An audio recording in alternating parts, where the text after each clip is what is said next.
നമസ്കാരം, ഗൾഫ് ടുഡേയിലേക്ക് സ്വാഗതം. ഞാൻ അമൃത പടിക്കാൽ. നോക്കാം വാർത്തകൾ വിശദമായി. നാവിക ഉപരോധം തുടരുമെന്ന അമേരിക്കൻ പ്രസിഡന്റ് ഡൊണാൾഡ് ട്രംപിന്റെ പ്രഖ്യാപനത്തിന് പിന്നാലെ ഹോർമുസ് കടലിടുക്ക് വീണ്ടും അടച്ച് ഇറാൻ. പ്രഖ്യാപനം വന്നതിന് തൊട്ടു പിന്നാലെ കടലിടുക്കിലൂടെ സഞ്ചരിച്ച ടാങ്കറുകൾക്ക് നേരെ ഇറാന്റെ വെടിവെപ്പുണ്ടായി എന്ന റിപ്പോർട്ടുകളുണ്ട്. അതിനിടെ ഇറാൻ അമേരിക്ക രണ്ടാംഘട്ട ചർച്ച തിങ്കളാഴ്ച ഇസ്ലാമാബാദിൽ നടക്കും. ഇറാൻ തുറമുഖങ്ങളിലേക്കും തിരിച്ചുമുള്ള കപ്പലുകളുടെ നാവിക ഉപരോധം തുടരുന്നത് വാഗ്ദാന ലംഘനമാണെന്നാണ് ഇറാന്റെ ആരോപണം. ഇറാനിലേക്കെത്തുന്ന എല്ലാ കപ്പലുകൾക്കും സഞ്ചാര സ്വാതന്ത്ര്യം പുനഃസ്ഥാപിക്കുന്നതുവരെ ഹോർമൂസ് കടലിടുക്ക് അടച്ചിടുമെന്നും ഇറാൻ അറിയിച്ചു.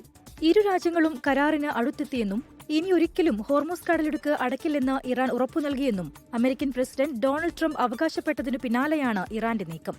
അതിനിടെ ഇറാൻ അമേരിക്ക രണ്ടാംഘട്ട സമാധാന ചർച്ച തിങ്കളാഴ്ച ഇസ്ലാമാബാദിൽ നടക്കുമെന്ന് ഇറാൻ സർക്കാർ വൃത്തങ്ങൾ പറഞ്ഞതായി അന്താരാഷ്ട്ര മാധ്യമങ്ങൾ റിപ്പോർട്ട് ചെയ്തു. അമേരിക്ക ഇക്കാര്യം സ്ഥിരീകരിച്ചിട്ടില്ല. ഇരു രാജ്യങ്ങളും തമ്മിൽ വിവിധ വിഷയങ്ങളിൽ ഇപ്പോഴും ഭിന്നത തുടരുകയാണ്. 1 മണിക്കൂറിൽ ട്രംപ് 7 അവകാശവാദങ്ങൾ നടത്തിയെങ്കിലും ഇവയെല്ലാം തെറ്റാണെന്നും നുണ പറഞ്ഞ് യുദ്ധം ചെയ്യിക്കാൻ അമേരിക്കയ്ക്കാവില്ല എന്നും ഇറാൻ പാർലമെന്റ് സ്പീക്കർ മുഹമ്മദ് ബഗീർ ഗാലിബഫ് വ്യക്തമാക്കി. സമ്പുഷ്ടീകരിച്ച യുറേനിയം അമേരിക്കയ്ക്ക് കൈമാറുമെന്ന ട്രംപിന്റെ വാദം ഇറാൻ വിദേശകാര്യ വക്താവ് ഇസ്മായിൽ ബഗായ് നിഷേധിച്ചു. എന്നാൽ കരാറിൽ ഒപ്പിട്ട ശേഷം സമ്പുഷ്ടീകരിച്ച യുറേനിയം ഇറാൻ കൈമാറിയില്ലെങ്കിൽ സൗഹാർദ്ദപരമല്ലാത്ത മാർഗത്തിലൂടെ അത് ഏറ്റെടുക്കുമെന്ന് ട്രംപ് പറഞ്ഞു. അതേസമയം കടലിൽ കുടുങ്ങിക്കിടക്കുന്ന റഷ്യൻ എണ്ണ വാങ്ങുന്നതിനുള്ള ഉപരോധ ഇളവ് അമേരിക്കൻ ട്രഷറി വകുപ്പ് മെയ് 16 വരെ നീട്ടി. ഇന്ത്യ അടക്കമുള്ള രാജ്യങ്ങൾക്ക് ആശ്വാസകരമായ നടപടിയാണിത്. International desk 24.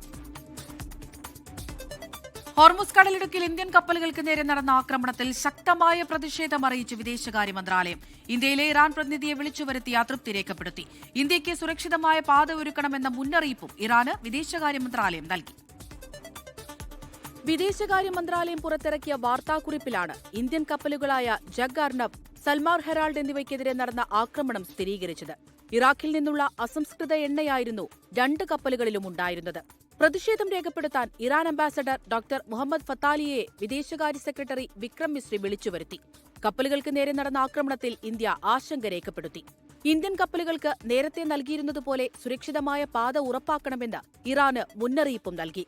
ഇന്ത്യയുടെ സന്ദേശം ഇറാനിലെ അധികാരികളെ അറിയിക്കാൻ പ്രതിനിധിയോട് വിദേശകാര്യ സെക്രട്ടറി നിർദ്ദേശം നൽകി. അരമണിക്കൂറാണ് ഇറാന്റെ പ്രതിനിധിയും വിദേശകാര്യ സെക്രട്ടറിയുമായുള്ള കൂടിക്കാഴ്ച നീണ്ടുനിന്നത്. അതേസമയം ആക്രമണം നേരിട്ട ഇന്ത്യൻ കപ്പലുകളിലെ ജീവനക്കാർക്ക് പരിക്കില്ല എന്ന് UK മാരിടൈം ഏജൻസി അറിയിച്ചു. 2 കപ്പലുകളും ഒമാൻ തീരത്തേക്ക് തന്നെ മടങ്ങിപ്പോയിരുന്നു. 24 ഡൽഹി. ദുബായിൽ സ്കൂൾ ബസ് സർവീസുകൾ മറ്റന്നാൾ തന്നെ പുനരാരംഭിക്കും. സ്കൂളുകൾ തിങ്കളാഴ്ച തുറക്കുമെങ്കിലും ബസ് സർവീസുകൾ ഉണ്ടാകില്ല എന്നായിരുന്നു ആദ്യ തീരുമാനം. സംഘർഷത്തെ തുടർന്ന് അടച്ചിട്ടിരുന്ന ഗ്ലോബൽ വില്ലേജും മറ്റന്നാൾ തുറക്കും. 50 ദിവസത്തിന് ശേഷമാണ് UAEയിൽ തിങ്കളാഴ്ച സ്കൂളുകൾ തുറക്കുന്നത്.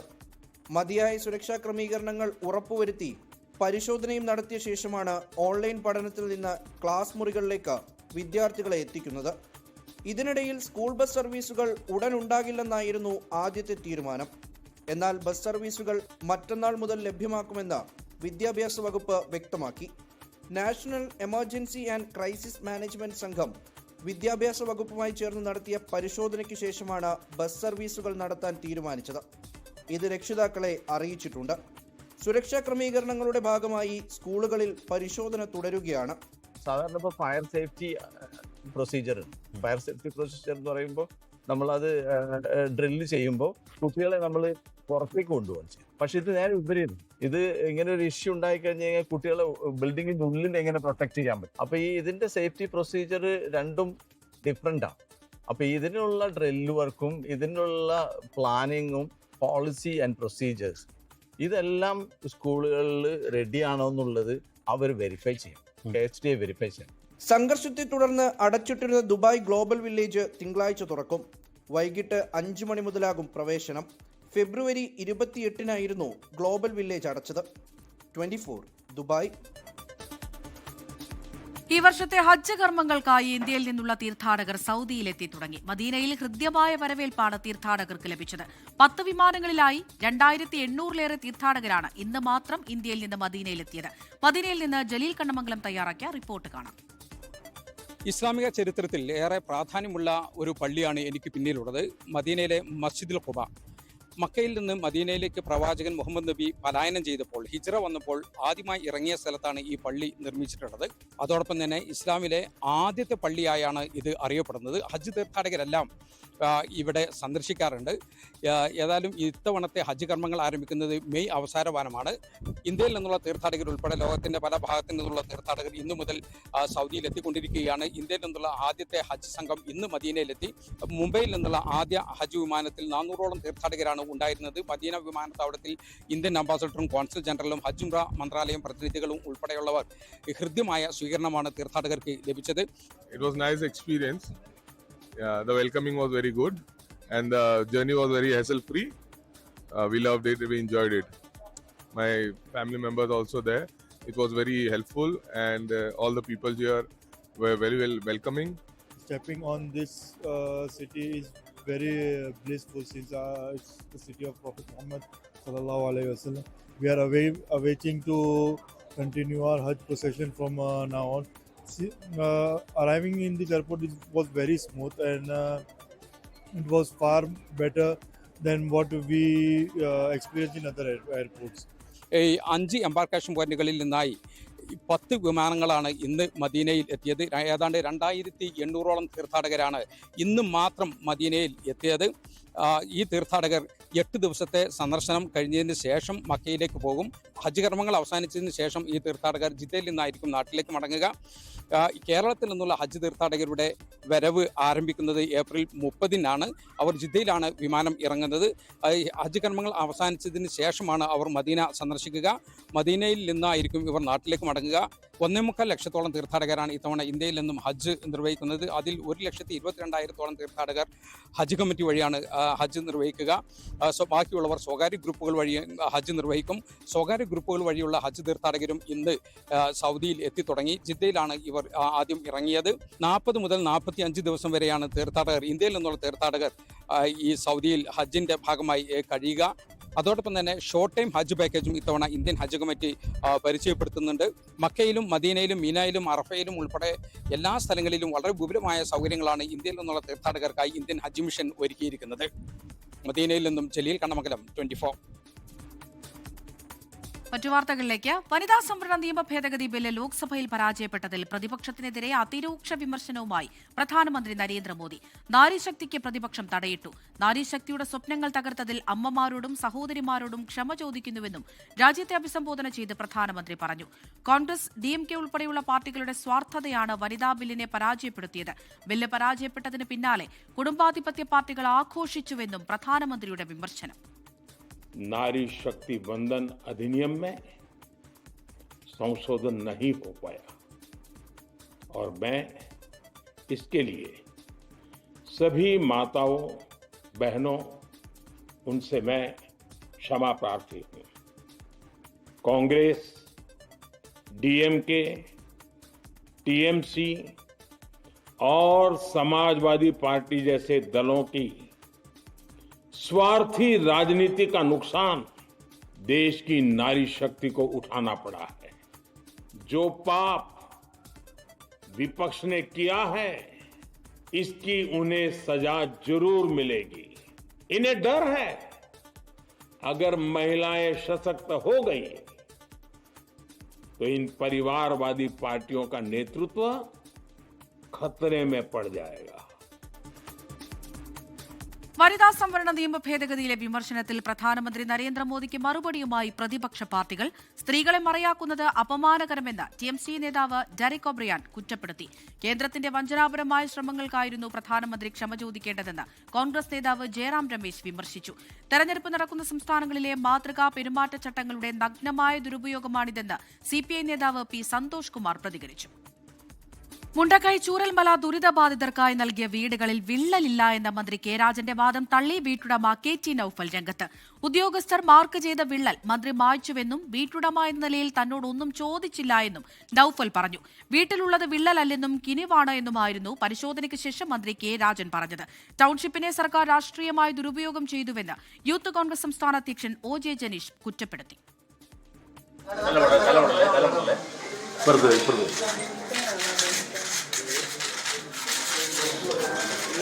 ദുരന്തബാധിതർക്കായി നിർമ്മിച്ച വീടുകളിൽ വിള്ളൽ കണ്ടെത്തിയെന്ന പരാതികൾക്ക് പിന്നാലെയാണ് റവന്യൂ മന്ത്രി കെ രാജൻ ടൗൺഷിപ്പിൽ നേരിട്ടെത്തിയത്.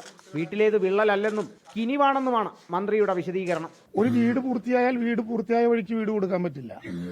ആ വീടിന്റെ മുകളിൽ 24 മണിക്കൂർ വെള്ളം അടിച്ചു നിർത്തി വെള്ളം കിനിയുന്നുണ്ടോ എന്ന് നോക്കും. അപൂർവമായി ചില സ്ഥലത്ത് അങ്ങനെ കിനിയും. അങ്ങനെ കിനിഞ്ഞൊരു വീടാണത്. ആളുകൾ താമസം തുടങ്ങിയ ശേഷം പ്രശ്നങ്ങൾ കണ്ടെത്തിയാൽ ഊരാളുങ്കൽ സമാധാനം പറയേണ്ടി വരുമെന്നും മന്ത്രി കെ രാജൻ പറഞ്ഞു. എന്നാൽ വിള്ളലുണ്ടെന്ന് ഉദ്യോഗസ്ഥർ മാർക്ക് ചെയ്ത പാടുകൾ മായ്ക്കാനാണ് മന്ത്രി ശ്രമിച്ചതെന്ന് വീട്ടുടമ കെ ടി നൌഫൽ ആരോപിച്ചു. വീട്ടുടമസ്ഥൻ എന്ന നിലയിൽ തന്നോട് ഒരു കാര്യവും മന്ത്രി അന്വേഷിച്ചില്ലെന്നും നൌഫൽ. തോന്നിയത് എന്തോ ഒരു കിളി പോയവരാണ് മൂപ്പര് ചെയ്യുന്നത്. അല്ല, സത്യം പറയാം. മന്ത്രി വന്നിട്ട് ഈ മാർക്കർ മാത്രം മായ്ക്കേണ്ട ആവശ്യമുണ്ടോ? എനിക്ക് ചോദിക്കേണ്ട മന്ത്രി, ഞാൻ ഇവിടെ നിൽക്കണ്ട. എന്താ ഈ വീടിന്റെ ഉടമസ്ഥൻ, ഈ വീടിന്റെ ഉടമസ്ഥനാണ് ഞാൻ. ചോദിക്കാം. ഒരു അവകാശമല്ലേ? ഒരു അവകാശമാണ്. ഒരു അവകാശം ഉണ്ടല്ലോ. അതേസമയം ടൗൺഷിപ്പിനെ സർക്കാർ രാഷ്ട്രീയമായി ദുരുപയോഗം ചെയ്തുവെന്ന് യൂത്ത് കോൺഗ്രസ് സംസ്ഥാന അധ്യക്ഷൻ ഒ ജെ ജനീഷ് കുറ്റപ്പെടുത്തി. സർക്കാരിന് ഇതിനെ ഒരു PR പ്രവർത്തനത്തിന്റെ ഒരു വലിയ അവസരമായിട്ട് കണ്ടു. ഇതിനെ രാഷ്ട്രീയമായ ഒരു മുഖം നൽകി. എന്നിട്ട് ഇതിനെ വളരെ കക്ഷി രാഷ്ട്രീയത്തിന്റെ ഭാഗമായി മാത്രമുള്ള ഒരു പ്രചരണായുധമാക്കി എടുത്തു. തൊട്ടടുത്തുള്ള വീടിനും വിള്ളലുണ്ടെന്ന പരാതി ഉയർന്നിട്ടുണ്ട്. ഇതോടെ ദുരന്തബാധിതർ ആശങ്കയിലാണ്. 24 വയനാട്. കണ്ണൂർ അഞ്ചരക്കണ്ടി ഡെന്റൽ കോളേജ് വിദ്യാർത്ഥി നിതിൻ രാജിന്റെ മരണത്തിൽ ലോൺ ആപ്പ് നടത്തിപ്പുകാർ പിടിയിൽ. അതിനിടെ നിതിൻ രാജ് മരിക്കുന്നതിന് തൊട്ടു മുൻപുള്ള CCTV ദൃശ്യങ്ങൾ പുറത്തുവന്നു. പ്രിൻസിപ്പൽ ശകാരിക്കുന്ന ദൃശ്യങ്ങളാണ് പുറത്തുവന്നത്.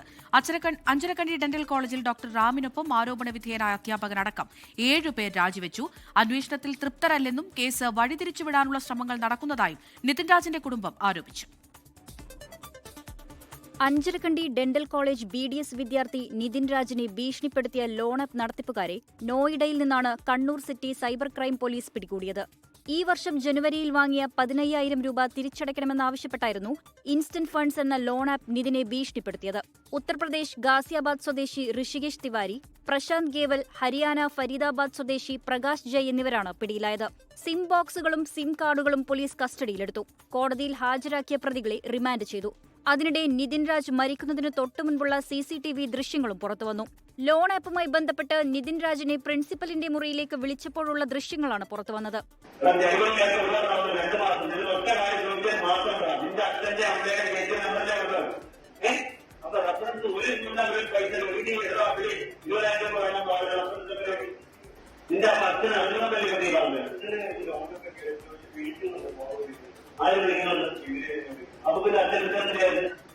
വിദ്യാർത്ഥികളിൽ നിന്ന് വ്യാപക പരാതി ഉയർന്നതിന് പിന്നാലെ ഡെന്റൽ കോളേജിലെ അധ്യാപകൻ രാജിവെച്ചു.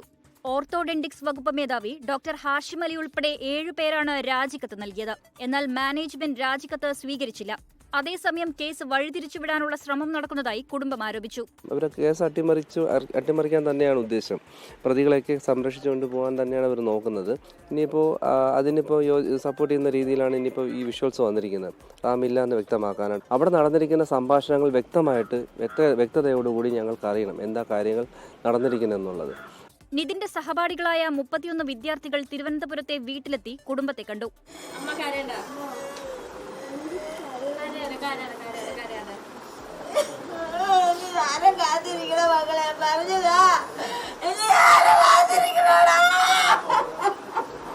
അത് തെറ്റ് ചെയ്തവർ ശിക്ഷിക്കപ്പെടണം, നീതി കിട്ടണം. അതാണ് ഞങ്ങൾക്കിപ്പോൾ മെയിനായിട്ട് വേണ്ടത്. ഇതിന് പിന്നാലെ ആരൊക്കെ ഉണ്ടോ അവർക്കൊക്കെ ശിക്ഷ കിട്ടണം, നീതി കിട്ടണം. 24 കണ്ണൂർ. തെരഞ്ഞെടുപ്പ് ഫലം വരും മുൻപേ വനവാസത്തിലെത്തി പ്രതിപക്ഷ നേതാവ് VD സതീശൻ. നിയമസഭാ തെരഞ്ഞെടുപ്പിൽ മിന്നും വിജയം നേടിയില്ലെങ്കിൽ വനവാസം എന്ന് പറഞ്ഞതിന്റെ ഭാഗമല്ല പ്രതിപക്ഷ നേതാവിന്റെ ഈ വരവ്. വാഗമണ്ണിൽ പുതുതായി തുടങ്ങിയ വനവാസം എന്ന പേരിലുള്ള റിസോർട്ടിന്റെ ഉദ്ഘാടകനായാണ് VD സതീശൻ എത്തിയത്. നിയമസഭാ തെരഞ്ഞെടുപ്പ് പ്രചരണത്തിനിടെ പ്രതിപക്ഷ നേതാവ് VD സതീശൻ നടത്തിയ വനവാസം എന്ന പദപ്രയോഗം ഇപ്പോഴും സജീവ ചർച്ചയായി തുടരുകയാണ്. അതിന് കൂടുതൽ കൗതുകം പകരുന്നതാണ് VD സതീശന്റെ വാഗമണ്ണിലെ വനവാസം റിസോർട്ട് ഉദ്ഘാടനം. കുടുംബത്തോടൊപ്പം അവധി ആഘോഷത്തിനെത്തിയതിന്റെ ഇടവേളയിലാണ് വനവാസത്തിൽ എത്തിയുള്ള ഉദ്ഘാടനം.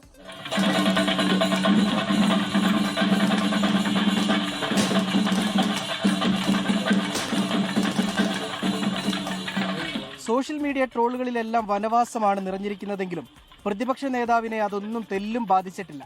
മലപ്പുറം അപകടത്തിന്റെ പശ്ചാത്തലത്തിൽ ഉദ്ഘാടനത്തിന് മാധ്യമങ്ങൾക്ക് വിലക്കേർപ്പെടുത്തിയിരുന്നു. കർശന സുരക്ഷയ്ക്കിടെ ഉദ്ഘാടനം പൂർത്തിയാക്കി പ്രതിപക്ഷ നേതാവ് മലപ്പുറത്തേക്ക് മടങ്ങി. 24 ഇടുക്കി.